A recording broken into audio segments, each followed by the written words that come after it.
Got it. Welcome to another edition of A Chat With, sponsored by Rock and Vodka. I'm your host, Sam Macbeth, and with me I have a member of a great Canadian band, Sloan, one of the co-founders. But he also has a side project that he's doing currently with the Trans Canada Highwaymen. My guest today, Chris Murphy. Chris, how you doing? Great. Thanks for having me. Oh, it's my pleasure. You have a great band with Sloan, and um, I agree. with everything that you've been doing since the band formed, you've got a lot of great hits with that band. You've done some great tours, that sort of thing. Um, how did the band form in the first place? Oh, well, I played in a couple of different bands before. So the band sort of started at the very beginning of 1991. And I had played in a band previous with Jay from 87 to 90 called Carney Lake Road. And I played in a band with Andrew previous that had a whole bunch of different names. And we called ourselves, by the end, we called it Furious George, but it had about 10 different names. And Carney Lake Road was kind of a serious band, with serious meaning we played shows and we went as far as to record what we thought would be an album, but we kind of got cold feet and didn't release it. We went on a couple of tours, but so I was playing music and going to school at the same time, and and then what? Then we started Sloan again was kind of just like a hobby band while we were all in school, and the thing that changed was that Nirvana got really popular in September of 1991, just as we were kind of recording the songs that we had written over the past year, and people came looking for us, and we really benefited from the timing of that industry changing moment. So just to kind of get it in play, it wasn't just a matter that you guys were a good band, which you are, but the Hmm. timing really helped you along the way as well. Made it just that little bit more easier to get noticed, to get out there, to get the name going, to get the brand felt. Yeah, it was, but it wasn't just like a little help. It was night and day. The music that we were kind of founded in, it wasn't commercial in any way prior to 1991. Our, the commercial ceiling or whatever, like bands like Husker Du or The Replacements, or, these were the bands, they sold records, some of these bands, but they weren't household names. They weren't on the radio. And then Nirvana or the Pixies, and the Pixies got pretty big, but then Nirvana was on rock radio, and it really had never happened before. And we loved Nirvana, but we was kind of the same age as those guys, but we also liked the Beatles, and we liked punk, and we liked um, heavy metal, and so we had just sort of similar pedigree, except for maybe the nihilism. We were a bit goofier. Um, but yeah, so no, it's really it was radical. The difference was radical. So you and Jay do a lot of the songwriting for the band, correct? Or like I'm assuming everybody pitches in. Sloan, unlike almost every other band, is a complete songwriting democracy. The first record was predominantly my songs, and then but it was always an open invitation to contribute. We split everything four ways. So by the fifth record in 1999, we had reached equilibrium. Everybody was bringing in an equal amount of songs. Yeah, and you have a great following, which is such a wonderful thing. Because something that I'm noticing, and for me, I for some stupid reason, I always thought it was just I loved it. That's why I did it. I became station manager here at the station, and they said, "What genre do you want to do?" And I said, "I want to do everything from the '70s into the '90s." I said that's the era that I want to play in. I want that music to be heard. I want that music to be felt. Hmm. And all of a That's sudden, it seems like that music that I chose, which was mostly because of my ego and it's what I knew and I felt I could entertain the best with that music. And it's all of a sudden starting to really have a growth.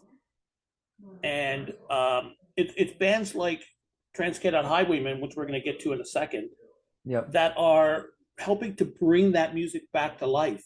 And it's the tours that Journey are doing, and Styx and Foreigner, and you guys as Sloan are doing, that keep that music alive. What do you think is the key to the music that of those days gone by that are keeping it alive and so popular with this generation? Well, I don't know if it's true. I mean, I guess you're suggesting that it's true that the music of that time is having is being embraced by young people. Are you suggesting that? Like young people are into? Yeah, I'm finding a younger crowd is starting to embrace it.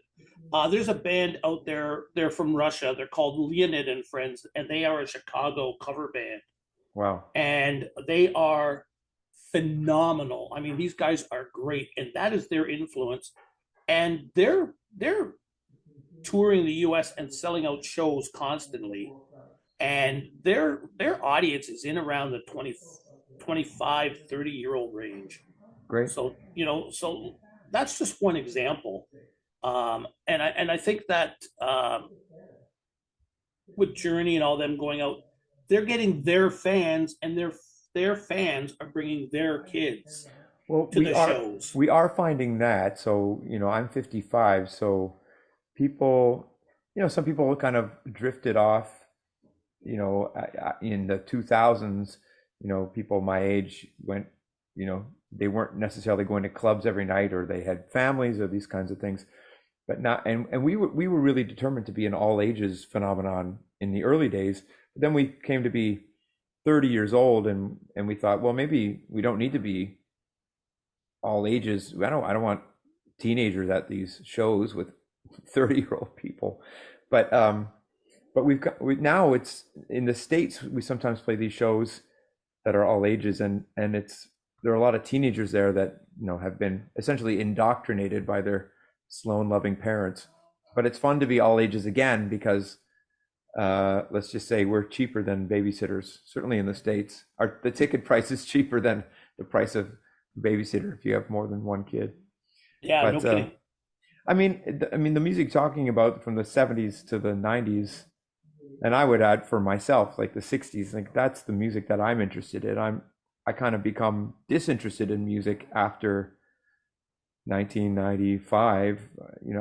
I don't, there's fewer and fewer things that I really liked. I kind of tried to turn on to some modern music, whether it was like Destiny's Child or these kind of like non-rock things. Like I liked it and appreciated it, but for rock music, I just think I don't love a lot of stuff that's coming out. That's not to say that there's not good stuff, but maybe my ears are just closed to it. But the music that changed my life is Beatles and 70s and 80s, and I also Yeah, have a same here. Same yeah. here. And we're with this station and Pierce Media Group, we're looking at starting a 50/60 station as well. So that's going to take me back even further. I'm 61, and that's Mhm. going to take me further back into my days of listening to Chuck Berry I and love Jerry Chuck Lee Berry. Lewis and the Chuck Berry Beatles. Chuck Berry's the greatest lyricist. He's so great, and the Beatles. I'm an expert. If you wanna fight about who's more of an expert, I'll take you on. Oh, definitely, I'll let you win. Okay. I love my Beatles, but I just love the music. I didn't. What's I, what's your I what's really your haven't ground delved. zero? Oh, What's your thing? my ground zero. That's hard to say. A little bit of this, a little bit of that. Okay. Um, I really Maybe you don't want to say because you, no you don't want to no. play It's just favorites. um, no. It's not even that. It's just like different songs have different meanings. Like on my show, at the end of the show, I play Ambrosia, biggest part of me, every show. Yeah. That's my signature I love all cutoff. that. I love all that stuff too. I love all that so-called yacht rock. Maybe you don't use that term, but I don't use the term, but I know the term. A friend of mine is actually Walter Egan, Okay. Walt Magnet and Steel. Yeah. Him and I chat all the time, and he's put me on to Player and Ambrosia and that. I love the Eagles, Paul McCartney and Wings, the Yeah, for Beatles, of sure. course, ELO and Meatloaf was my first concert I ever went to in Toronto at Okay. CNE. That was Nice. and Meatloaf was the opener, by the way. Right. So That so like record, that Bat Out of Hell record was big for me when I was in grade 5 or whatever. yeah, it was big for me in high school. Um, but we're getting on off topic here for a little Whatever. bit. Yeah, it's great. I don't mind. Yeah. Um, but yeah, I would say that would be my thing: Eagles and Fleetwood Mac. Yeah. You know, So I'll just quickly say in Sloan, our first record was very kind of we got a foot in the door because we were compared to Nirvana and those things that were kind of like of the time, and we loved Nirvana, but we really kind of tried to shut down the grunge comparison for our second record, and our we wanted to make something more timeless or less reeking of 1993. So our second record, you know, Fleetwood Mac was a big reference point for us, and um, like John Lennon, Plastic Ono Band, and um, yeah, we tried to look beyond just the Pixies and Nirvana and that kind of stuff that was big at the time. yeah, and pardon me, and that's a great thing. I kind of get the impression you didn't want to be the next this. You wanted to be the best Sloan that you could be, and Yeah, that was that the goal? Was that the thing for you guys? You just wanted to be the best Sloan you could be.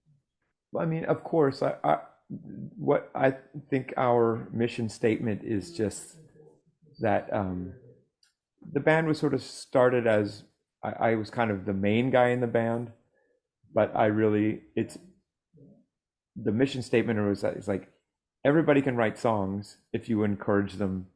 Everybody can do everybody can do math if you encourage them. If you keep up, just like everybody can do everything if you encourage them. And so we're all going to write the songs, and then because I love bands, I love the Beatles, I love ensembles, I love SCTV. I just like if you're just a solo artist and you're making your 12th record, then what else is there to say? I think that with us, it's at least a shuffled deck of, oh, here's these characters again. Who gets the opening song?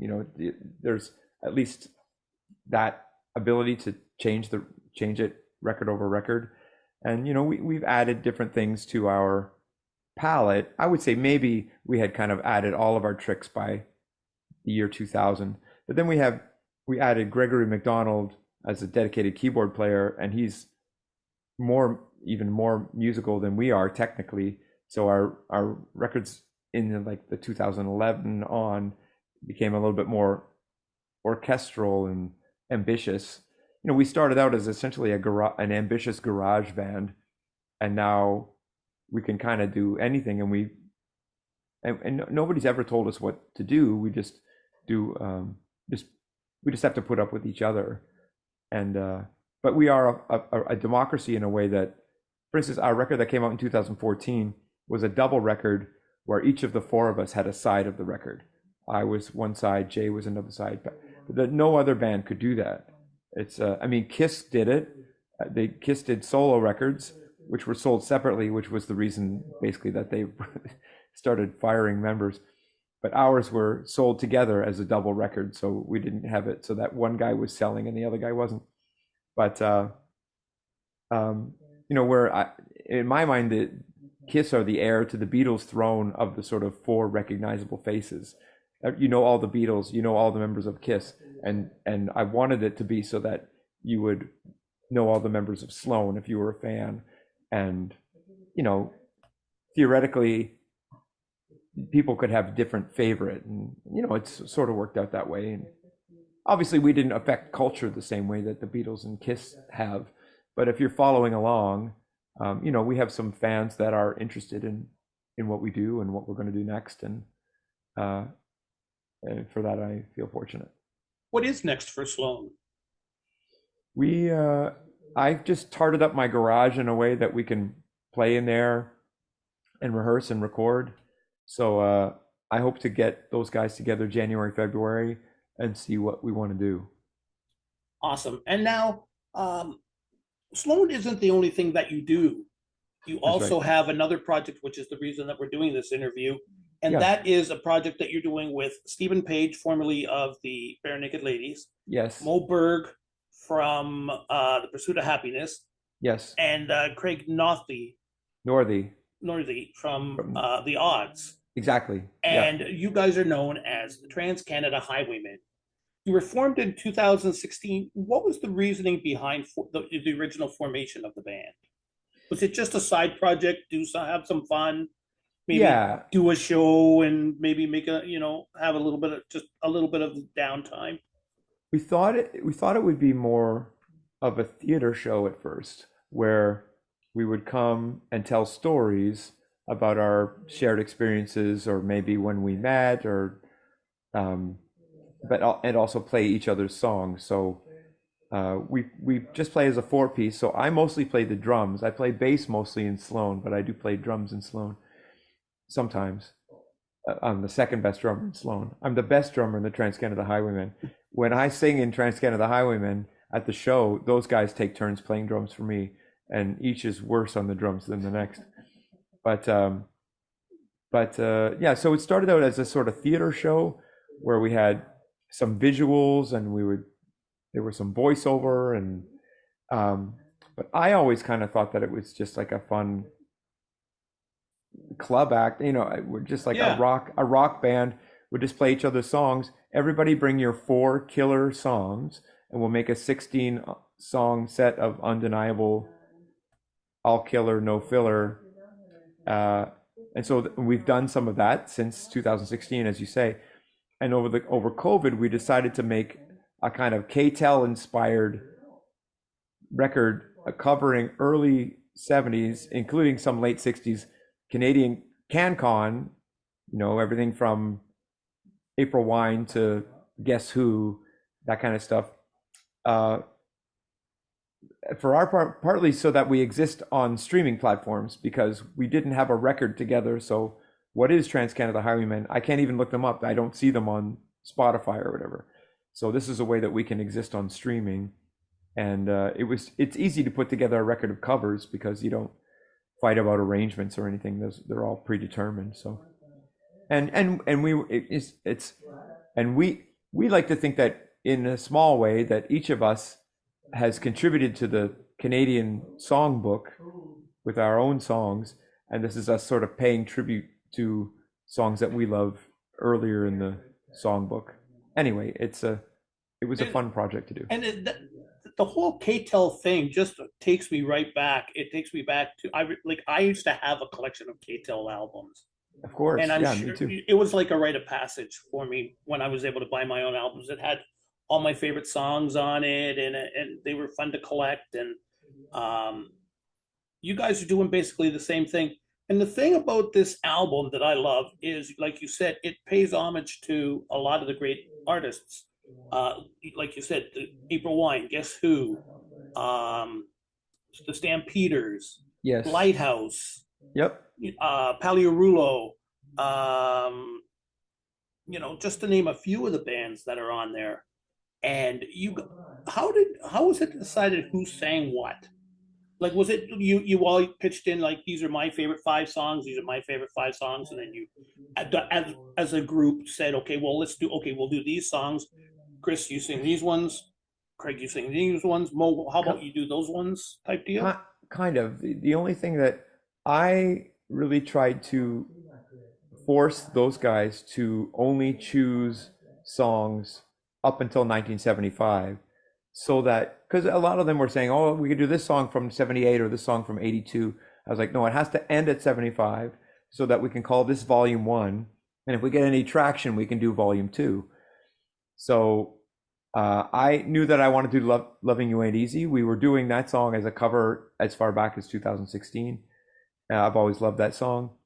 And Steven's a bit of a crooner belter, so he did the Burton Cummings, he did Andy Kim, he does Paul Anka, and he also wrote a song, like a sort of like a story song Right. called the theme from The Trans theme. Canada Highwaymen, where he supposedly kind of describes how we came together, and uh, and we just, we wanted to make sure that April Wine was in there. There's certain people we wanted to include. We wanted to make sure that we didn't go too deep with the deep cuts. We wanted them to be hits, but we didn't do Sweet City Woman, for example. We did Carry Me as opposed to yeah, Sweet City Woman, which is like the biggest. And I did Which Way You Going, Billy, instead of um, what's their big song, Seasons in the Sun.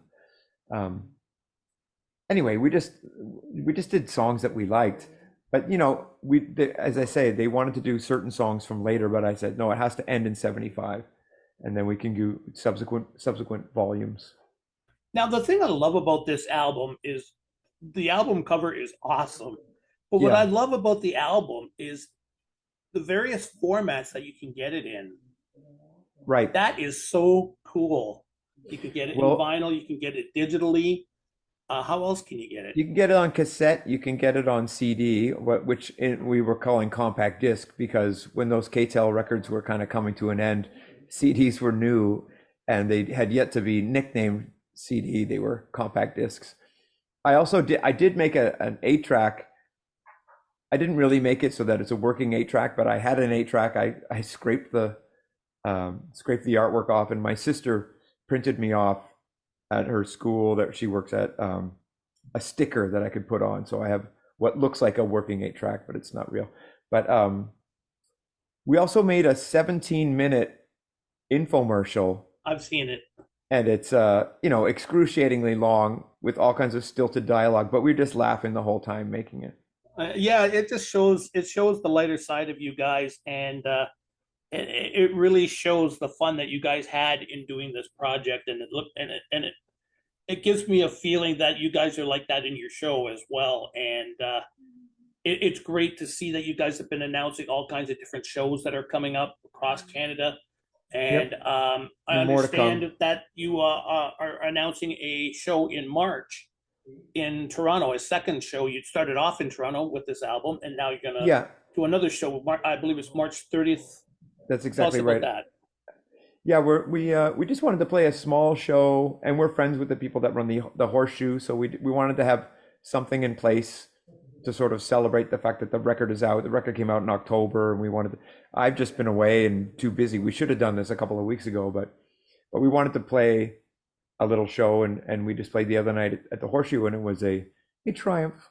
It was really fun, and we're gonna play later in the campaign, as it were. We'll play at the Opera House. I'd like to play several shows, and I don't know. I don't know if the Opera House will sell out right away, but anyway, it's a little bit hard to explain what it is because you have to also explain everybody who's in it and the fact that we play all of our hits and all that kind of thing. But I think everybody who knows what it is and goes to the show is happy with what they get. Well, I haven't had a chance to see a show yet, but I have the album, and I want to thank your management team for sending it to me when it came out. Good. And I listened the day that I had it. I listened to it end to end, and there is not a bad song on that album. People who love the songs of that era are going to love this album. You guys show such respect to the music, and that's the thing that I really love about this album is uh, between you and me, I hate covers. I hate them Yeah, when you take away from the song. If an artist has written a song a certain way, that's the way that it should be respected. sure. Fine, put your little twang on it, your little twist. I get Yeah. that, but people changing it, and it's like the national anthem. You never hear I the same thing twice, and that Yes. just ticks me off. I've been up in the press box covering sports events, and I've actually just put my head down and went, "Geez," when they mess it up, because for me, it's all about respect to the music, and I have a saying that I use: "Those that can do, those that can't host radio shows." Okay. And So you're a I frustrated guitar respect player? drummer. I respect the music so much that I want to perform the music, but I can't. So I do the next best thing.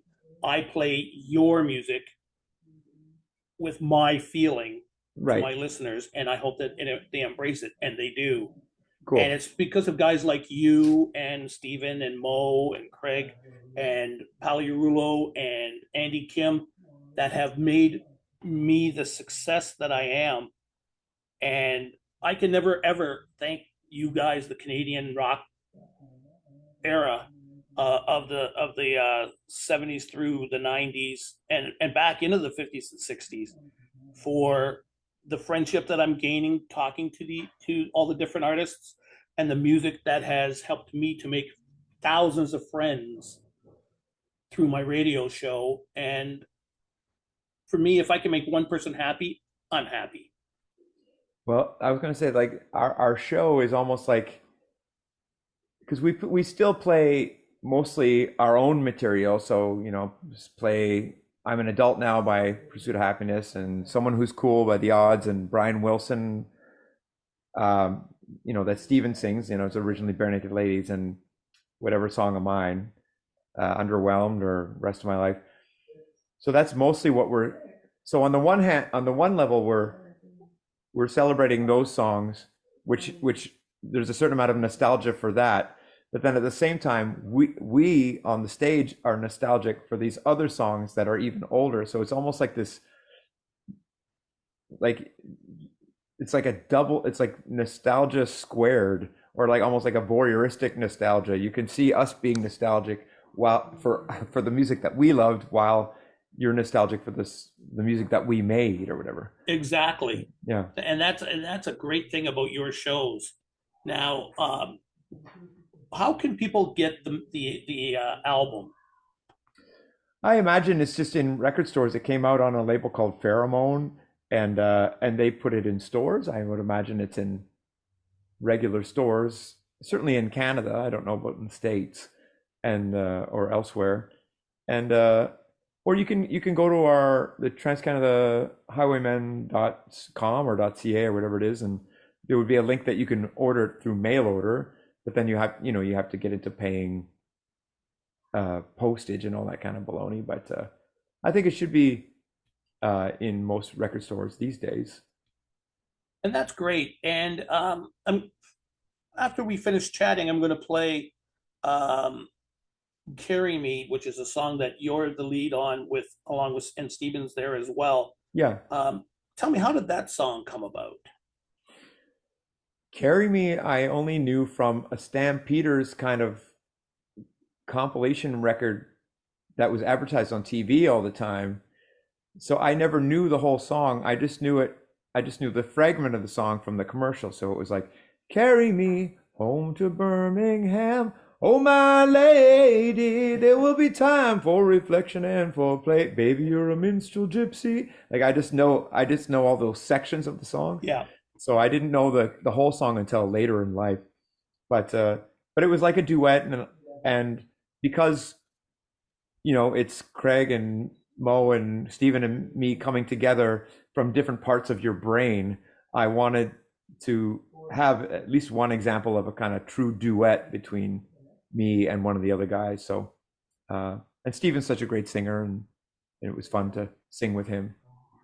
yeah, and that's the beauty of it. It's a great band of the four of you together, having a good time. All very talented artists, having a wonderful time, paying homage to songs that you guys love from your younger days, and of course doing your own stuff. And I just want to encourage the listeners, if they get an opportunity to go and see the show, go and see the show, sell it out, have a ball, clap, enjoy, have a good time. They'll have a good time with you. And I want to thank you for taking some time for us. Of course. And I'm going to play "Carry Me" for the conclusion of this show. And I want to thank you. And if you would do me a favor, please Yes. say hello to the rest of the guys for me when you see them, and wish them a happy holiday. And please be safe. Right on. I And will do. It's nice to see you. It's great to meet you. Yeah. And my guest has been Chris Murphy from Sloan and the Trans Canada Highwaymen. And this has been a chat with, sponsored by Writers and Rockers Coffee. And we will be back in just a little bit. But right now, to take us out, this is Carry Me, the Trans Canada Highwaymen.